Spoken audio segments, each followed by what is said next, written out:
Have you ever imagined being sent to a school so strict that it feels more like a prison? Now, imagine waking up there, only to realize the teachers aren't the biggest danger anymore. Because before this day ends, the entire campus will become a battlefield where one bite can decide your fate. And here's the terrifying part. Nobody knows where the nightmare really began. So, what would you do if you were trapped inside this school? Our story begins on a remote island where a group of troubled teenagers are being transported to a correctional boarding school. They're not ordinary students. Some have been expelled, others are violent, rebellious, or simply impossible for their parents to control. Instead of giving them another chance, society has dumped them in a place that's supposed to fix them. Among them is Jung Chul, a fearless troublemaker who refuses to bow to anyone. The moment he arrives, it's obvious he isn't planning to follow a single rule. Sitting nearby is Hae-na, the daughter of a powerful politician. Unlike the others, she looks calm, but behind that calm expression is someone carrying the weight of her father's reputation. As the students ride toward the isolated island, they begin talking. One jokes that they'll survive. Another complains that life without clubs, parties, or alcohol will feel like torture. Someone laughs and says this place is basically a prison. Nobody realizes that prison is actually the safer option. Because prisons don't usually eat people. The ferry finally reaches the island, surrounded by thick forests and endless ocean. There's no nearby city, no easy escape, and almost no phone signal.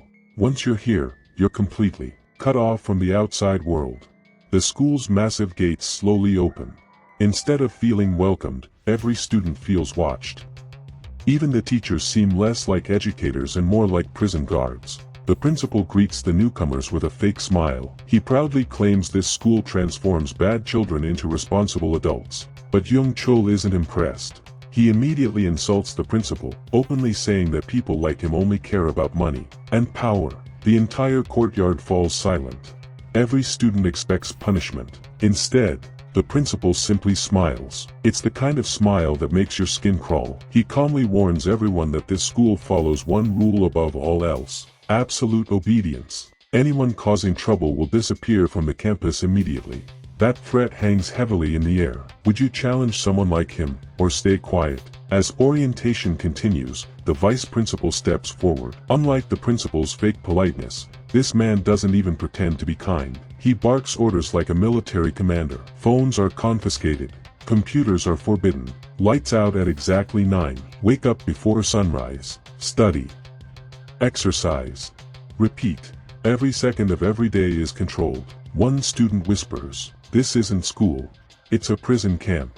And honestly, he isn't wrong. The vice principal even warns them that every movement is monitored. Breaking rules won't just earn detention. It will change their lives forever. Nobody understands what he means. Yet. Meanwhile, Hae-na is quietly taken aside. The principal suddenly becomes incredibly polite. He tells her she's special. He offers private access to computers and promises she won't have to suffer like the other students. But there's a catch. When she sees her politician father again, she must say only good things about the school. Hae-na immediately refuses. She doesn't want special treatment. For the first time, the principal's friendly mask slips. His smile disappears. For just a second, his eyes reveal something far darker. Elsewhere, Jung Chul is already making enemies. He mocks everyone. He refuses to respect seniors. He laughs at authority. Most students think he's fearless. Others think he's simply stupid. Which one do you think he is? As evening falls, everyone begins settling into the dormitories. The atmosphere becomes slightly lighter. Students tease each other. Some try making friends. Others immediately start fighting. One arrogant senior girl tries intimidating Hae-na, bragging about her wealthy boyfriends and social status. Instead of backing down, Hae-na calmly insults her right back. Within seconds, the girls nearly start a full fight. Only teachers manage to separate them. Even then, nobody apologizes. This school isn't producing better students. It's creating enemies. That night, something strange begins happening. Deep in the darkness, weird animal noises echo through the forest. Some students think they're hearing pigs. Others laugh and blame ghosts. The teachers quickly dismiss every concern. It's only wild animals. Go back to sleep. Simple enough. Except one terrified staff member suddenly comes running across campus. He's pale, sweating, barely able to breathe. He screams that a pig has entered the school grounds. Nobody believes him. The vice principal slaps him for wasting everyone's time. A pig? You're seriously interrupting me because of a pig? The terrified employee desperately insists. No, this isn't normal. Before he can explain further, everyone hears it. A horrifying scream echoes across the campus. Teachers rush toward the cafeteria. Students watch nervously from the windows. Moments later, another employee stumbles back, covered in blood. He claims the pig attacked one of the workers so violently that she didn't even have time to escape. Nobody believes such a thing is possible. How could one pig kill a grown adult? The vice principal grabs a rifle. Determined to prove everyone wrong, he storms into the woods. Several teachers reluctantly follow him. Meanwhile, students are ordered to remain inside.